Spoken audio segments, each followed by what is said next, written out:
warahmatullahi wabarakatuh. Apa kabar semuanya? Semoga kita semua dalam keadaan sehat ya anak-anakku. Oke, untuk saat ini materi kita yaitu mengenai bentuk perubahan sosial. Bentuk perubahan sosial biasanya dibedakan menjadi 4. Yang pertama menurut waktunya, yang kedua pengaruhnya, yang ketiga perencanaannya, dan yang keempat adalah dampaknya. Ibu jelaskan satu persatu mengenai waktunya. Perubahan menurut waktunya itu ada perubahan cepat, ada perubahan lambat. Jadi seperti yang teori kemarin.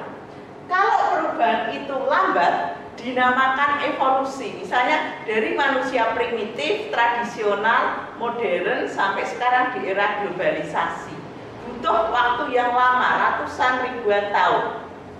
Kemudian yang kedua, perubahan cepat atau revolusi. Kita lihat, kalau Indonesia misalnya revolusi itu adalah gerakan setelah adanya G30 SPKI. Kalian tahu, di sana terjadi perubahan tatanan dalam kehidupan bernegara. Jadi kalau dulu misalnya PKI merupakan salah satu partai politik yang duduk di parlemen, sekarang tidak. Ini terjadi perubahan. Kemudian, atau misalnya contoh lain, revolusi industri di Inggris, yaitu apa? Ketika ditemukannya mesin yang waktu itu hanya mesin uap, tetapi mempercepat hasil atau produksi suatu barang. Kemudian menurut pengaruhnya, yaitu perubahan yang berpengaruh besar. Perubahan berpengaruh besar itu ditemukannya teknologi, ditemukannya kalau saat ini adalah internet. Jadi kalau dulu orang itu bertanya, paling sumbernya hanya buku dan guru. Buku pun hanya sebagian kecil masyarakat kita yang mampu membeli. Yang sekolah juga terbatas, sehingga masyarakatnya berubah lambat. Untuk saat ini tidak. Sumber belajar kita selain guru, kalian juga tanya siapa? Yang Google, apa-apa wis ketemu. Itu artinya apa? Terjadi perubahan yang pengaruhnya besar. Tanya aja sama Mbah Google, daripada nyari buku males. Tetapi berdampak tidak. Dampaknya juga ada. Kadang-kadang kita itu nggak lihat nge-share yang sudah di-share orang di atasnya. Karena apa? Kita tidak punya budaya, atau budaya membaca kita masih rendah. Kemudian pengaruhnya kecil. Pengaruhnya kecil itu apa? Misalnya mode, pakaiannya gonta-ganti, tetapi itu nggak akan berpengaruh besar. Mode itu orang nggak mengikuti perkembangan, nggak masalah. Tetapi kalau teknologi biasa orang akan ikut. Karena apa? Kalau tidak, dia akan ketinggalan. Kemudian dari perencanaannya ada perubahan direncanakan dan perubahan tidak direncanakan. Kalau perubahan itu direncanakan, namanya social planning. Contoh, waktu program KB baru dicanangkan. Dari dulu orang itu kalau dalam satu keluarga jumlah anggotanya besar, anaknya banyak karena belum ada program KB.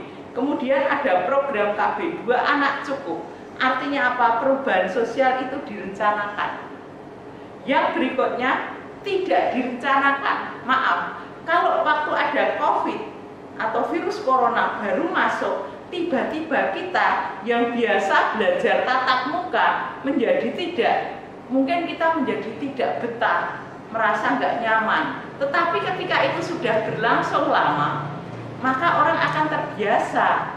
Jadi orang itu nggak harus selalu tatap muka, ternyata dia harus direncanakan. Termasuk Bapak Ibu guru dalam belajar, dia juga harus membuat perencanaan.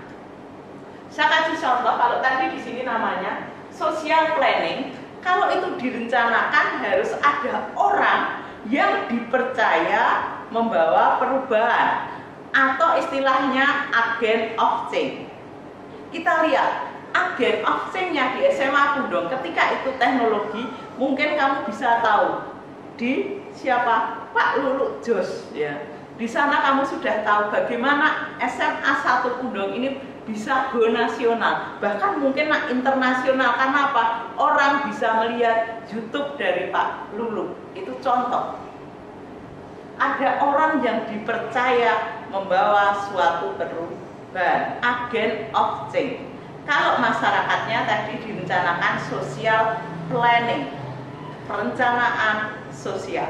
Oke, sekarang kita lihat dari sisi dampaknya, perubahan bisa berdampak positif, bisa berdampak negatif.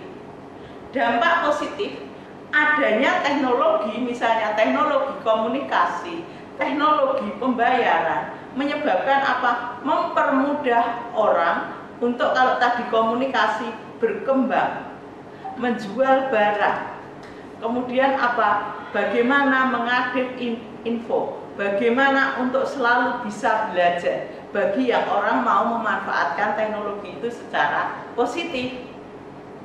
Tetapi ada nggak yang orang justru negatif? Ada. Karena apa? Fasilitas teknologi itu digunakan untuk kejahatan. Misalnya apa? Kamu tahu sekarang misalnya ada pembobolan uang. Bagaimana uang tiba-tiba bisa berkurang tanpa orang tersebut merasa pernah mengambil uang di bank. Kemudian contoh negatifnya, kalau kamu itu difasilitasi HP yang canggih, tapi mudah-mudahan nggak terjadi pada kalian. Sekarang itu game itu macam-macam. Nah, dari game yang ada itu bisa juga anak-anak itu sampai kecanduan game. Akibatnya apa? Dia menjadi seperti anak linglung. Untuk berinteraksi dengan masyarakat lain agak susah. Karena dia apa? Biasa dia hanya dengan HP-nya. Ini artinya apa? Kamu tahu bahwa perubahan itu bisa positif, bisa negatif, tinggal bagaimana kita menyikapinya. Oke, saya ulang. Menurut waktunya ada evolusi, tadi perubahan yang lambat, revolusi cepat, pengaruhnya besar, pengaruhnya kecil, direncanakan, tidak direncanakan, dampaknya bisa positif dan negatif. Maaf, sebelum Ibu tutup, untuk melakukan suatu revolusi memang harus ada syarat. Syaratnya apa? Sebagian besar masyarakat menghendaki perubahan. Tujuannya jelas, misalnya ketika kita itu bagaimana kembali ke UUD 45 secara murni dan konsekuen. Kemudian apa? Ada pemimpin yang mampu menampung aspirasi rakyat. Pemimpin mampu mewujudkannya. Jadi kalau tanpa itu agak susah. Contoh, kalau kondisinya masyarakat damai, tentram, kok mau revolusi, ya susah. Karena apa? Mereka sudah nyaman. Tetapi ketika terjadi kemiskinan, terjadi pertentangan, nah itu sangat mungkin apa? Terjadi revolusi. Oke? Terima kasih. Sebelum Ibu akhiri, jangan lupa tetap kalian mencatat intinya materi hari ini. Cukup sekian, sukses semua untuk kita. Assalamualaikum warahmatullahi wabarakatuh.